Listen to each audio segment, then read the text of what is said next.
אני לא בטוחה אם זה אלים או שפשוט מפילים פה משהו. אוקיי. אז ברוכות הבאות לסדרת טיפים חדשה, שנקראת איפור מאחורי העדשה. אם את מרכיבה משקפיים ובא לך קצת יותר לשדרג את האיפור שלך, יש לי כמה טיפים לתת לך. את מוזמנת להמשיך לצפות. טיפ מספר 1, קונסילר. בין אם את סטודנטית או אימא עייפה, או סתם לא הצלחת לישון בלילה. זה הדבר הכי חשוב. משקפיים שאנחנו מרכיבים מטילות לי צל על הפנים.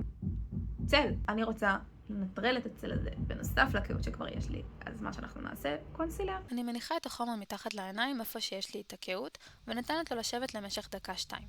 בעזרת מברשת דחוסה אני מטשטשת את החומר עד שכבר לא יראו את הקהות. תראו את ההבדל שיש לי בין שתי העיניים.